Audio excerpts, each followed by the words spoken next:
everyone, Mark and Joey here on a Tuesday, and we waited till Tuesday this week because we knew lots of things were going to happen on Monday, which they have happened, and this is our NFL Rewind show where we're going to talk about the games that happened on the weekend, the wild card weekend, and it certainly was wild, especially at the end of the games.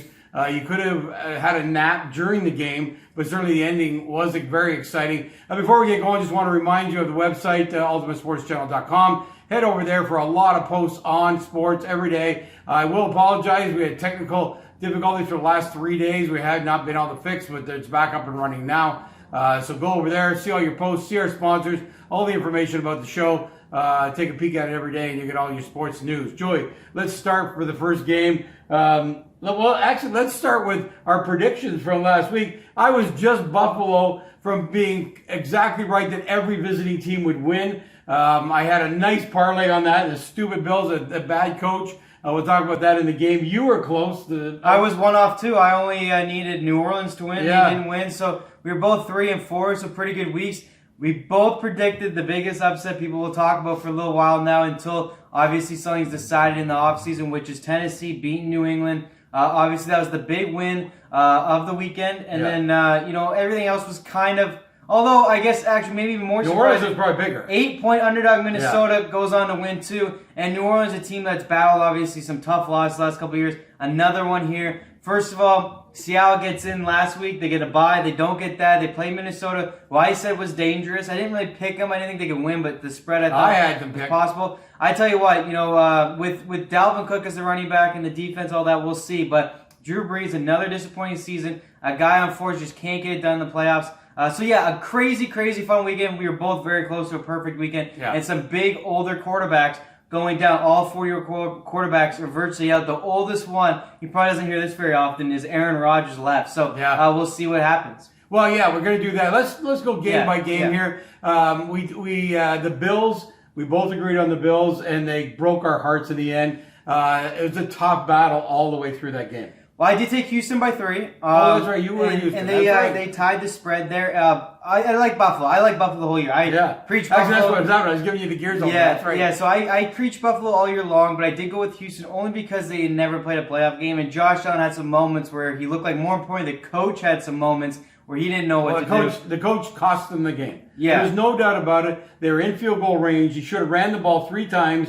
Got just as much yardage as he could to kick it. Instead, they tried throwing the ball. It was a complete fiasco, and he ended up giving the game to Houston. This is a coaching mistake. This is a coaching game that he cost his team what they deserve to win. But, that is why I went with Houston, because at the end of the day, even though I feel like Buffalo should have won, those mistakes happen because they've never been there. So they've never been there as a coach-quarterback duo. Sean McDermott had one other stint in the playoffs. They lost 9-7 that game. So he hasn't really been able to do a lot. So that is why I went with Houston. Houston didn't have a great record. Only 1 and 4 going into this game in wild card games. They got to win. Deshaun Watson, by the way, that play might be the play of the year if they go on to do something really special here. But that was awesome, and they got it done. So, Houston at home, I think Buffalo has a ton of years they can get in the playoffs now. New England's going to be interesting to see how far they fall off. So Buffalo's really got to be that team in that division maybe going forward. So they're going to get another chance at it. But Houston, great win. You got to win when you can, man. Young quarterback. They had it. I mean, they got to win when you can. Sure, the kicker still had to kick the ball, but just a fiasco from coaching. So I was quite upset about that. I thought when we got into overtime, Bills had the ball. I thought I was going to get the win there. But, we're going to talk about all 4 games here. Man, I'm not liking the defense strategy, run the ball stuff that we're seeing now in football. I could have taken a nap in every game. I'm not liking it. I didn't like this game. It was the same thing that we've gone away from offense. We've gone away from throwing the ball. And the Bills, Houston game was an example of that. It was just a snore fest, all defense. Now, there'll be lots of you out there who love defense. You might have played defense, whatever. I think the NFL and only a couple of years ago we're throwing the ball all the time. However, there was a stat on TV, so this is interesting against my own strategy, that no team that's a traditional throwing team has been able to get to the final. So, you got to look at that as well, obviously. No team in the top 5 of yards thrown is really up there. I'd like to look at touchdowns thrown because those teams are in the playoffs. So, and I tell you what, Houston won't be able to win this low-scoring game against Kansas City. Mahomes and Tyreek Hill are going to put up some points. That's going to be a bit of more of a high-powered sort of situation there. I'd say the biggest thing is it does create close games. Obviously, the last 5 minutes of every game was Yeah. really close and really exciting. And we had overtime. You are so- rolling into teams that might be able to put up some offense. Although you look at the NFC, that's still all defense. I'm more looking at Patrick Mahomes and Tyreek Hill. Yeah. I'm looking at what Lamar Jackson can do.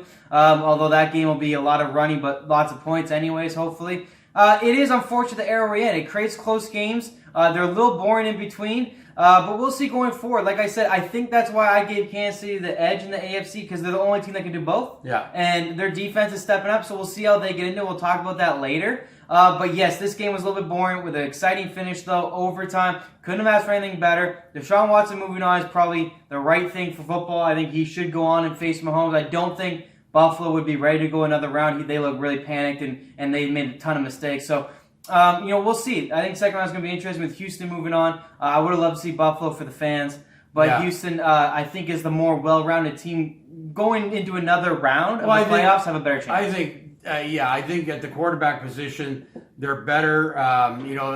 They don't make as many mistakes, although they have not been a powerhouse. So we'll see what happens next round. We'll have our opinions on that in our future show, doing our rewind show here. But anyway, I think both teams with lots of potential down the road. That's the good thing that came out of this game. Two young quarterbacks, two teams that have got great defense, and we're going to see these teams, I think, in the playoffs for many years to come. Definitely. Under those quarterbacks as they get better and the teams get better. So there we go. Buffalo going home, which is too bad for their fans there. This has been too often for them.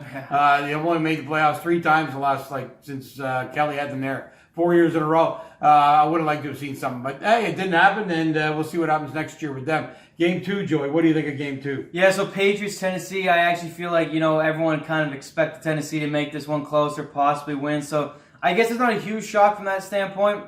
What is a shock is you normally expect Tom Brady to figure it out. Yeah. I think losing Miami was really obviously the end of the year for them. I think with a bye week, they might have had a chance against some team coming out of the wild card. Yeah. Not getting the I bye agree. week didn't give them any more time. They were still dwelling on the loss to Miami. I think it was good for the season to end sooner. I think like LeBron last year missing the playoffs and actually getting time off, he's now better this year. I think it's going to be the same with New England and mostly Brady. Wherever he goes, I think it'll be a fresh thing for him. I think he'll get tons of time off to be healthy. They said he's battling a shoulder and a foot injury. So we'll see what happens there in the offseason. But I think this is the best thing. Also, I think on top of that, for him individually, maybe the team overall to kind of clear some air there, get either a new quarterback or re-sign Brady, whatever, figure out what they're going to do. I think it's best for football. I got 4 very young quarterbacks. More importantly, Tannehill is not really a young quarterback compared to Watson and Holmes and Jackson, but another fun, exciting player, a guy that had an interesting career, but more importantly, the running back of Tennessee, Derrick Henry. I love seeing him in the playoffs. He was amazing. I don't know what I missed in the regular season. I don't know. Well, he plays for Tennessee. Whether we just didn't see enough games or something.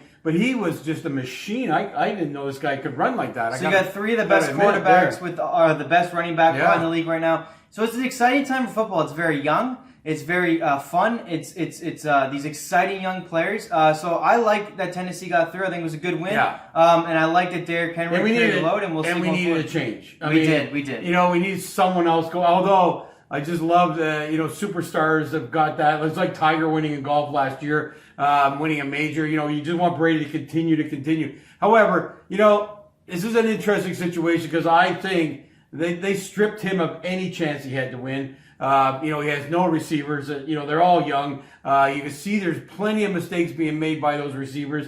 You can see the frustration on his face when he goes back to the bench. Not like in the past where he had great receivers. Even Edelman hurt him in this with a major miss on a catch that he could have had, might have changed the whole game around. This was only a 1-point game. I just think this was a year that, Brady had no chance. To be fair to him, in my mind, had no chance of making this team good. Other years they've been able to manufacture, but they've also had some experienced guys to help make that happen. This group of receivers, they were out of position all the time. Their routes were terrible. And I don't think a lot of time, even with the injuries on the offensive line, Brady was on the go all the time. He had he's always had time in the pocket. He's always had that time. Well, I think the biggest thing actually is just communication-wise. I heard he missed a ton of practice time with these lingering injuries. Didn't get to really work with these receivers. Yeah. I don't totally blame the receivers. I don't totally blame Brady, and I don't totally blame the offensive line. Stuff just happens. Yeah. And honestly, this is meant to happen. This was a long run. They've gone 3 out of the last 4. They made it 5 of the last 6, but won 3 of the last 4. Yeah. They had to have this happen, and it's just from they couldn't communicate. You couldn't use hand signals to push these guys a certain way. They weren't really tough in the trenches. But I don't blame them either. They need time. They need experience, and Brady didn't have that. Well, I think they didn't go make enough trades at the deadline. I think is the biggest thing. But I think it was just a season that was never going to be any good. I think they would have been in trouble against anybody in the playoffs, no matter who they played, even if they got the bye. I think it would have helped, but I think they would have been in trouble. And like I said, I think this is just sometimes football taking care of itself. This had to happen in football. I think Brady needed to go out. It's a bad year for the Patriots. They're going to get fined for cheating again. I think it's just good that they're out of it. You got these young guys in. It was a bad loss, but more importantly, I'm focused on Tennessee. I think that's the way to go about this. Yeah, I agree with you, but I think the only thing we're looking at here, I think it all was about the cloud of him leaving. They started 9-0. They were 3-5 in the last 5 games. I think it was just too much about what's happening with Brady, what's happening with the team. It's very difficult. You play sports. It's very difficult to have a multitude of other things on your mind when you got to perform at these levels. I think that really hurt the team, that it all come out. We kind of saw it happen, but it started to get towards the end of the season. More and more, where's Brady going? Is he going to stay with the team? Well, I think that hurts the club. I think it hurt Brady. His mind's not on the game totally, and I think that was part of it. So, lots of factors. But I agree with you. They've had a fantastic run. Probably worthwhile that they're gone from the playoffs. It gives us a whole new thing to look at, whole new thing to talk about. So let's get to Game 3. Talking about that, every game was amazingly close. Like I say, if you watched the last 5 minutes, you'd say it was the most exciting football possible. And this game was no different. Yeah, I mean, this one was, again, kind of some errors here by, actually, Drew Brees, I really feel like cost this game for the Saints. He didn't do anything at all during the game. Taysom Hill did the most. He had a receiving touchdown, a throwing 50-yard pass, a rushing touchdown, a couple blocks. Drew Brees actually, I think, lost this game for them. First of all, he went away from his favorite target, Mike Thomas, and I think the biggest thing here was, so he wasn't open. You throw him the ball. He's the best receiver in the league for a reason. He did what I always complain about Wilson and some rookies doing. You don't trust your best receiver. He should have thrown the ball 10 times plus. He did not do that. They lost. He didn't throw it to Jared Cook enough. I think he looked bad. They tried to keep running the ball, and they had no running game. I didn't understand that either. I just think it was more the Saints not really doing what they do. They didn't air it downfield often. The one time he did, he threw an interception. Brees looked rough out there. They didn't let him see. He's a smaller quarterback. They didn't let him out of the pocket. They didn't let him see. They didn't create holes. He couldn't do anything. So do you blame that on him, or do you give tons of credit to Minnesota, which Minnesota has a defense that can show up. It might not show up. They might give up 30. They might do what they did this week. You never know with Minnesota's defense. When they show up, they can win every game. Because Kirk Cousins didn't have to do a lot. He did enough.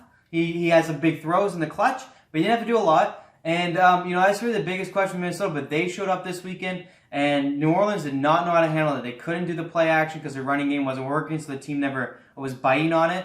And I just think it was a good game by Minnesota. Some mistakes by the Saints. It's obvious why Minnesota came on top. And again, questionable rules at the end for the Saints. It's hard to believe for the Saints. I mean, how can you be that jinxed? This was clearly offensive interference. Clearly, anytime in any other game, this is called. I don't know why. I mean, I have no idea why they allowed it, but they did. It just is something about New Orleans, which is really unfortunate. I only care about their fans. The players are going to go off to their multi-million-dollar places for the summer. For Brees but a little bit. The fans are there. He's up there. You know what? He shouldn't be there in my mind. I mean, they were 5-0 under Bridgewater. He did not start well. He had some games that were okay against the right style of team. You know what? They got to get Taysom Hill in there. This guy could be the MVP. Just on what you saw on the weekend, and we've seen it all season from this guy, not just this playoff. He can do everything. This is the best player all around in the league right now. There's nobody else who can quarterback, who can throw a 50-yard touchdown, who can catch a 20-yard touchdown, who can be a running back, who can receive punts. Like, there is actually nobody else who can do it. He'll never get any consideration out of a year like today or this season. But if he is ever put in the spotlight, this guy's an MVP candidate. I think he has to be quarterback next year. Brees has got to be gone. Retirement, whatever you want to do. They need to make that happen. He has not been able to fulfill the want of a Super Bowl. He's a great regular season quarterback, but you got to get someone who can take you through the playoffs, and it gets tougher and tougher in the playoffs. It was seen. Again, he's a small guy, Russell Wilson. He couldn't find those lanes. He couldn't find those receivers.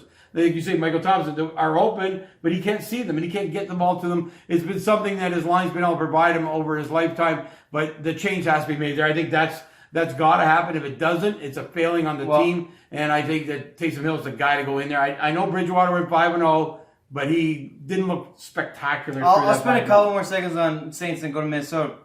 I think you keep Bridgewater as the backup, you put Taysom Hill in, and you run a Lamar Jackson style offense. Yeah. We have now seen it, guys, with Lamar Jackson here, that it can work. And it really could work with Taysom Hill. He's tough. He's not injured.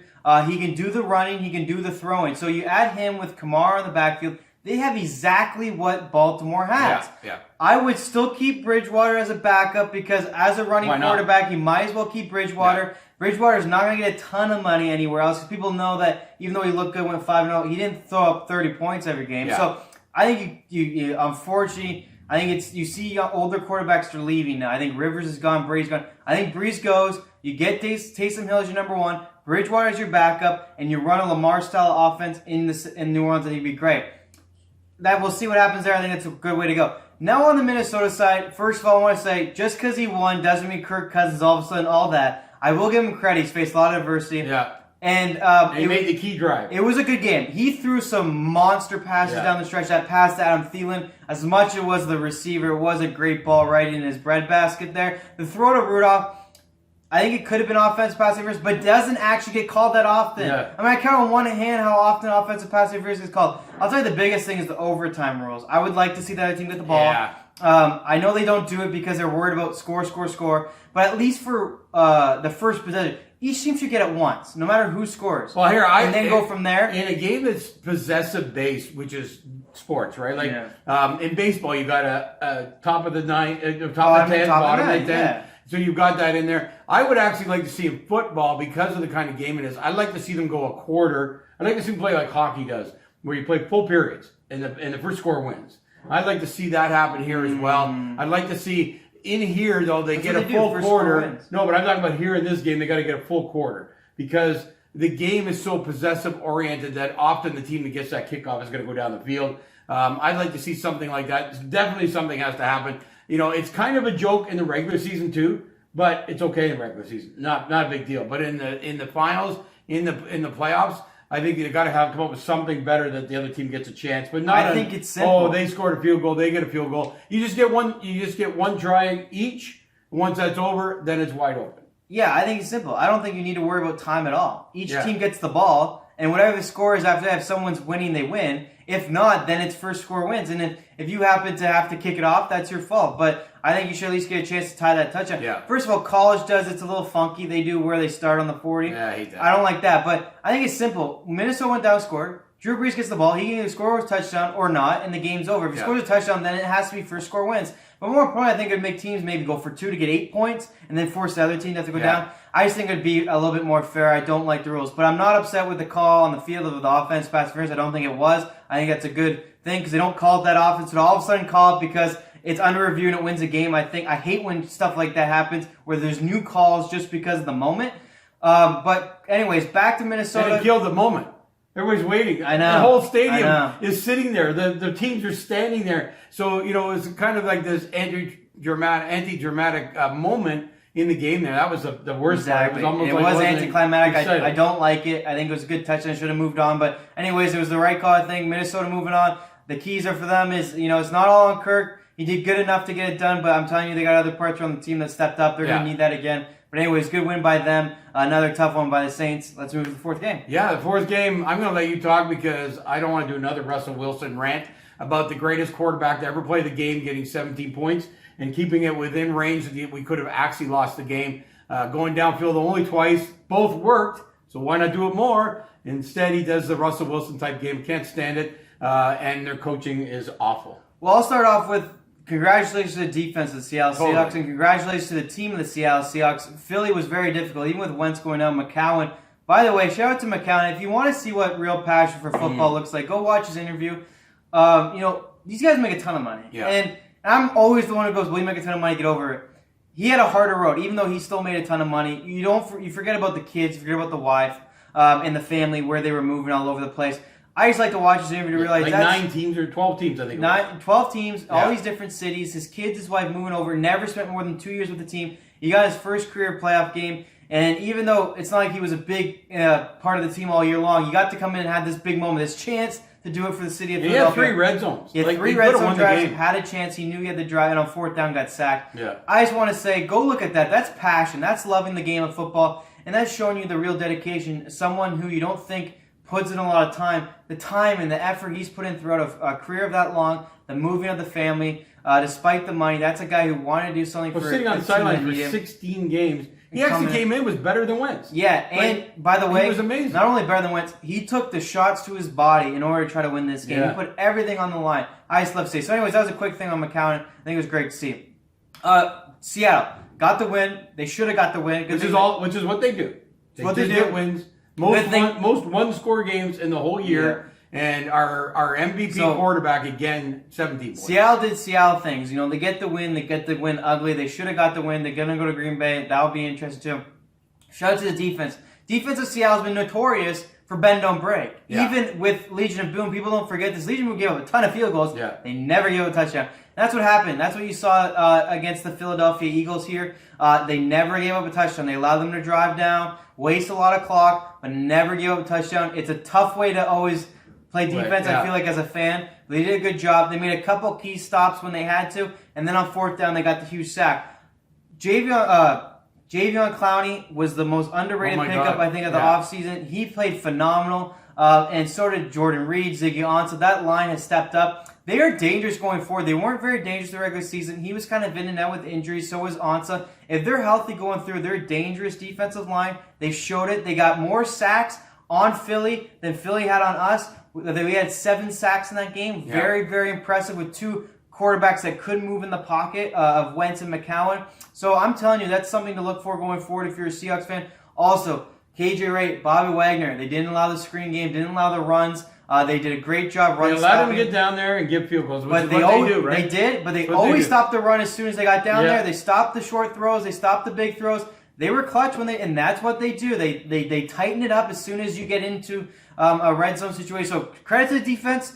Good ugly win again by Seattle, a team that could go all the way. They know how to win these types of games. Now, let's quickly dive into the offense. I'm not even going to focus on Russell Wilson. DK Metcalf, how the hell did we get this guy in the second round? He is a beast out there. How don't you have 20 targets to this guy? I know. He never misses. I know. He's always open. And then you got Lockett on the other side. Yeah. But what do we rather do? Let's throw to 48. Let's throw to 83. Let's make our longest pass 3 yards and hope these guys break. And we might as well not have a running game because our multi-million-dollar quarterback won't throw it over 3 yards except 2 or 3 times a game, and they're all successful. It's unbelievable. Either him or the offensive coordinator in Seattle should be fired at the end of this season. This team should put up 50 points a game. Metcalf catches every ball. All you got to do, and I love Lockett. He really does. I mean, I love Lockett, but this guy's 6'5". Yeah. All you do, it's a really simple thing. Every time Russell Wilson gets sacked, I want to throw something through the TV. Step back and throw the goddamn ball towards Metcalf and let him catch the ball. He's a beast. He beats everybody. And the guy's a monster. Yeah. He's not a small, Lockett's fast, and I think he's open all the time too, but Metcalf can just out battle any defensive guy, and he can out battle 2 guys. Yeah.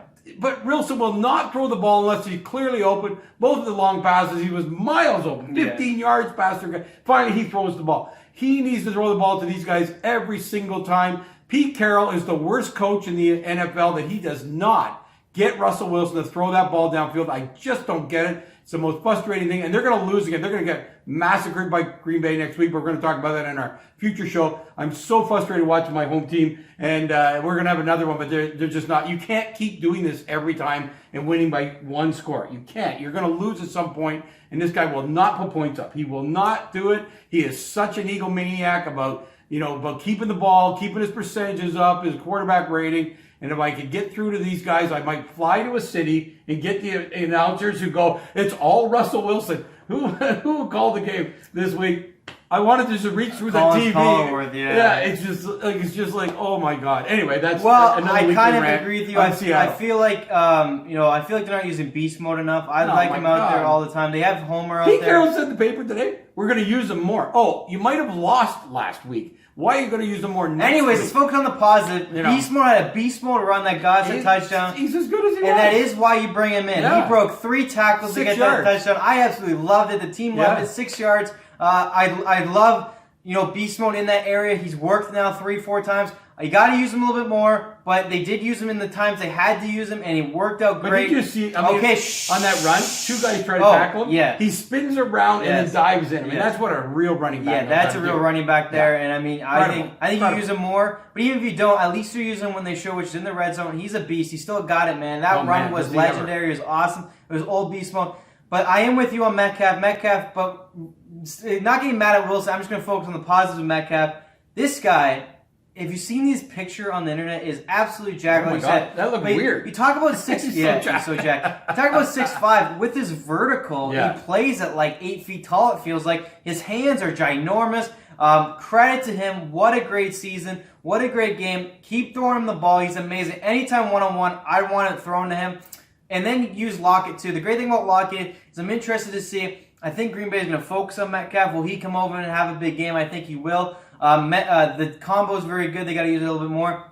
But I'm very interested in this team going forward. There's a lot of frustrations, but I tell you what, this team probably has the most heart in the NFL. If I have to give them one thing, on defensive side, I mean, like the bend don't break defense is all heart. Because you can get disappointed they're running you down. No, they get stronger. You know, Metcalf just keeps getting strong, going up for balls. Lockett does what he has to do. These teams play role. Beast mode didn't get a lot, but when he got the touches, he made the most of it. This team plays with a lot of heart. Because they're on the field a lot. Yeah, they are. Because of the bend don't break mentality, you're out there. It's amazing that they could be just as strong at the end of the game as they are at the beginning, and they're the reason they've been able to win this year. And they were fantastic. There's no doubt. I mean, 3 3-and-outs by the offense. They come around the field. They're phenomenal. But incredible. The bend don't break defense has to be tough because you feel like they're beating you. But as soon as they just tighten it up, and it's amazing. And you know what? The one thing I'll say is on defense, they've limited penalties. The offense. That offensive line has a lot of false starts. God. That's a bit of an issue there. We got to fix that. 48-3 false starts. 140 yards and penalties. Yeah, and that's all on the offensive side of the ball. So another thing I'll give the defense is pretty smart overall. One offside. I don't mind offsides because that means you're trying to jump it. That's going to happen. But pretty smart overall. The corners aren't getting many pass interference. Yeah. Trey Flowers had one big pass. I thought it was going to cost him. Again, the defense stepped up, and again, even he stepped up. They're quick at moving on. You know, something goes wrong, they move on. So, you know, credit for a defensive win there. A couple of receivers stepping up in mostly DK Metcalf and then beast mode with a run. You know, they're doing what they got to do. I wish they'd do it a little bit more often, but hey, you know, a well-rounded team win. They're always positive. They're always hyped up, and I think they're dangerous. It'll be interesting because you never know what Seattle team could come out and play against Green Bay next week. We'll get in the next episode. But that sums it up. That's it for a very boring weekend, other than the finishes were all tremendously exciting. Crazy. Even with overtime and everything else that came into the games. What a finish. If there's one play call you had to love on the offense was when we're trying to run out the clock, it's third down.